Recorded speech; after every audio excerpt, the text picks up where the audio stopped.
পশ্চিমবঙ্গের রাজ্য রাজনীতি এই মুহূর্তে একটা বিষয় নিয়ে উত্তাল। অন্য সমস্ত ধরনের ইস্যু এই মুহূর্তে সাইডে। মূল মুদ্রা বা মূল ইস্যু বা মূল বিষয় এই মুহূর্তে পশ্চিমবঙ্গের রাজনীতির আর.জি. কর হাসপাতালে ঘটে যাওয়া ঘটনা। কি সেই ঘটনা আপনারা সকলেই জানেন, চর্বিত চর্বণ করার দরকার নেই, তবুও একবার দর্শকদের জন্য বলে রাখা যে আর.জি. কর হাসপাতালে তরুণী ডাক্তারকে ধর্ষণ করে যে হত্যা করা হয়েছিল তার প্রতিবাদে এই মুহূর্তে বঙ্গ রাজনীতি উত্তাল।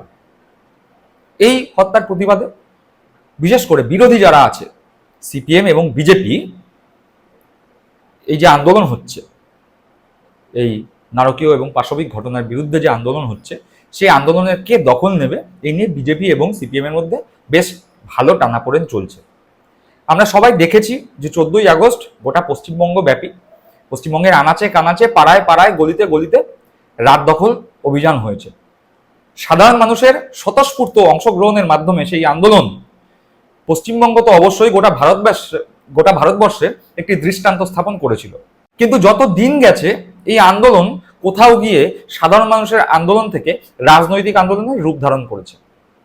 আমরা প্রত্যেকে দেখেছি এই আন্দোলন যেটি বিচার চাওয়ার আন্দোলন ছিল, সেই বিচার চাওয়ার আন্দোলন থেকে এই আন্দোলনের দাবি উঠেছে দফা এক, দাবি এক, মমতা বন্দ্যোপাধ্যায়ের পদত্যাগ। এই আন্দোলন থেকে স্বাস্থ্যমন্ত্রীর পদত্যাগ চাওয়া হয়েছে, এই আন্দোলন থেকে মুখ্যমন্ত্রীর পদত্যাগ চাওয়া হয়েছে, এই আন্দোলন থেকে সরকার বিরোধী স্লোগান উঠেছে, এমনকি এই আন্দোলনে দেশ বিরোধী স্লোগানও উঠেছে। যাদবপুরে দেখা গেছে যে আজাদি স্লোগান, কাশ্মীর মাঙ্গে আজাদি আন্দোলন থেকে বলা হয়েছে। তো কোথাও না কোথাও গিয়ে এই আন্দোলনের সঙ্গে বিরোধী দলগুলো সরাসরি যুক্ত হয়েছে। এবার এই বিরোধী দলগুলো যে যোগ, এই মুহূর্তে পশ্চিমবাংলায় দাঁড়িয়ে বিরোধী দল বলতে আমরা বুঝি বিজেপি, সিপিএম শূন্য। কিন্তু এই যে এই আন্দোলনের যে রাজনীতিকরণ, এই আন্দোলনের রাজনীতিকরণ বা আন্দোলনকে দখল করার খেলায় সিপিএম কিন্তু বিজেপিকে বেশ ভালোভাবে পিছনে ফেলে দিয়েছে। দেখা যাচ্ছে যে যখনই বিজেপির কোনো নেতা নেত্রী, এমএলএ, এমপি এই আন্দোলনে গিয়েছেন, যারা আন্দোলনকারী আছে তাদের সঙ্গে দেখা করতে, তখন সেই আন্দোলন থেকে গো ব্যাক স্লোগান তাদের দিয়ে সেখান থেকে সরিয়ে দেওয়া হয়েছে। কিন্তু উল্টো দিকে দেখা যাচ্ছে সিপিএম এর বিভিন্ন নেতা কর্মী থেকে শুরু করে বিভিন্ন পেশায় যারা যুক্ত আছেন, যেমন অভিনেতা অভিনেত্রী যারা সরাসরি সিপিএম করেন, তারা যখন এই আন্দোলনে নিজেদের সহমর্মিতা জানাতে গেছেন, কলমে আন্দোলনটিকে সিপিএম এর পক্ষে নিয়ে যেতে গেছেন, তখন দেখা গেছে তাদের সাদরে গ্রহণ করেছে এই আন্দোলনকারীরা। একথা বুঝতে অসুবিধা হয় না যে এই আন্দোলনের পিছনে সরাসরি মদত দিচ্ছে সিপিএম। বিজেপি চেষ্টা করেছিল আন্দোলনটিকে মদত দিয়ে নিজেদের পক্ষে আনার, কিন্তু তারা তা পারেনি। আর এখানেই ঘটে গিয়েছে একটি উল্লেখযোগ্য ঘটনা। আপনারা সকলেই জানেন 2019-এর লোকসভা ভোটের নিরিখে বিজেপি তৃণমূলের ঘাড়ে নিঃশ্বাস ফেলছিল। বিজেপি পেয়েছিল 18টি সিট, তৃণমূল পেয়েছিল 22টি সিট।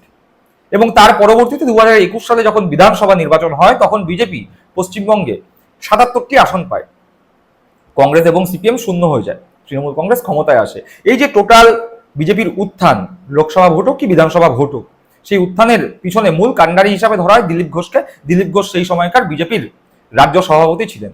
2021 বিধানসভা ভোটের পরে দিলীপ ঘোষকে সরিয়ে দেওয়া হয়, রাজ্য সভাপতি হন সুকান্ত মজুমদার এবং শুভেন্দু অধিকারী তৃণমূল থেকে বিজেপিতে জয়েন করা, অর্থাৎ বিজেপিতে নবাগত শুভেন্দু অধিকারী বিজেপির বিরোধী দলনেতা হন, বিধানসভায় বিরোধী দলনেতা হন।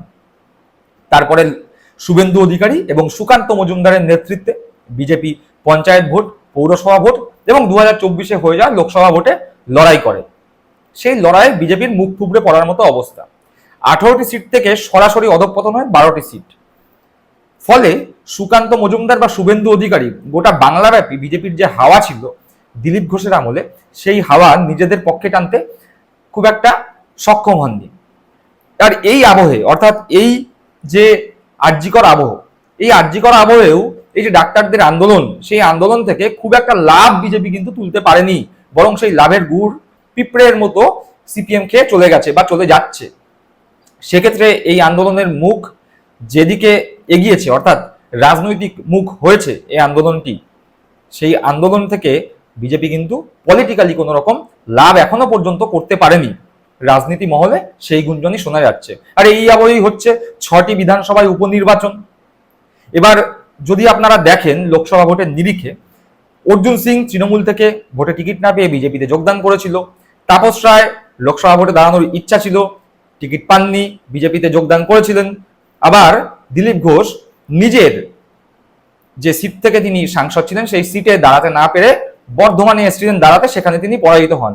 আর এই যে 6টি উপনির্বাচন হবে সেখানেও টিকিটের দাবিদার কিন্তু এরা তিনজন অবশ্যই। এবার দেখার বিজেপি এই তিনজনকে টিকিট দেয় কিনা। উল্টো দিকে যদি টিকিট দেয় এবং এরা যদি তিনজন জেতে, তাহলে একথা মনে রাখতে হবে তাপস রায় তৃণমূল কংগ্রেসের বেশ ভালো পদ হোল্ড করতেন। অর্জুন সিংহ বিজেপির সাংসদ ছিলেন, তৃণমূল কংগ্রেস যতদিন করেছেন বেশ ডাকাবুকো রাজনীতি করেছেন। আর দিলীপ ঘোষের কথা তো বলতেই হবে না, দিলীপ ঘোষ সাংসদ ছিলেন এবং বিজেপির যে শক্ত ভিত সেই ভিত কিন্তু দিলীপ ঘোষের হাতেই এই পশ্চিমবাংলায় গড়ে উঠেছে। সেই জায়গায় দাঁড়িয়ে শুভেন্দু অধিকারী এবং সুকান্ত মজুমদার বেশ ভালো পরিমাণ সুযোগ পেয়েও বিজেপিকে সেই রকম ভাবে সফলতা দিতে পারেননি। তাই রাজনৈতিক মহলে গুঞ্জন, যদি এই তিনজন ভোটে টিকিট পান এবং সেই জায়গায় তিনজন যদি জেতেন বা কোনো একজন জেতেন, বিশেষ করে যদি দিলীপ ঘোষ জেতেন, তাহলে দিলীপ ঘোষই কি হতে চলেছেন বিধানসভার বিরোধী দলনেতা? আবার এক এক মহলে এই কথা উঠছে যে পুনরায় রাজ্য সভাপতি হিসাবে ফেরত আসতে পারেন দিলীপ ঘোষ।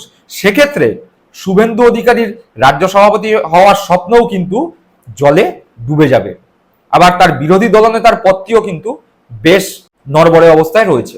এমত অবস্থায় দাঁড়িয়ে শুভেন্দু অধিকারীর পদস্খলন হবে নাকি শুভেন্দু অধিকারী নিজের পদ টিকিয়ে রাখতে পারবেন, সেই প্রশ্নচিহ্ন রয়ে গেছে।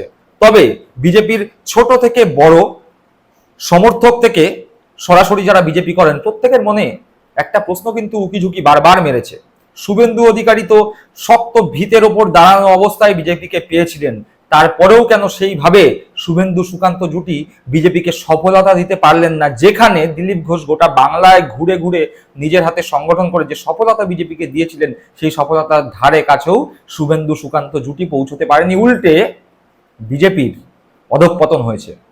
সেই অধঃপতনের দায় ঘাড়ে নিয়ে শুভেন্দুকে কি সরে যাওয়া উচিত, নাকি বিজেপির কেন্দ্রীয় নেতৃত্ব দিল্লির নেতারা শুভেন্দুকে সরিয়ে অন্য কাউকে বিরোধী দলনেতার দায়িত্ব দেবে, সুকান্ত মজুমদারকে সরিয়ে অন্য কাউকে রাজ্য সভাপতির দায়িত্ব দেবে? এই প্রশ্নচিহ্ন কিন্তু রয়ে গিয়েছে। এবার দেখার কি হয় ভবিষ্যতে, তা ভবিষ্যৎ বলবে। দর্শক বন্ধুরা, আপনারা কি মনে করেন বিজেপির যে অধঃপতন, সেই অধঃপতনের জন্য দায়ী কে? শুভেন্দু অধিকারী, সুকান্ত মজুমদার, নাকি বিজেপির যে পলিসিতে বিজেপি পশ্চিমবাংলায় চলছে, ধর্মীয় মেরুকরণের রাজনীতি তথা মানুষকে ভুল বোঝানোর পলিটিক্স অর্থাৎ ফেক নিউজ ফ্যাক্টরি, এইসবই বিজেপির পতনের কারণ? আপনারা বিচক্ষণ, আপনাদের মতামত আপনারা কমেন্ট বক্সে জানাবেন। ভালো থাকবেন, সুস্থ থাকবেন। জয় হিন্দ, বন্দে মাতরম।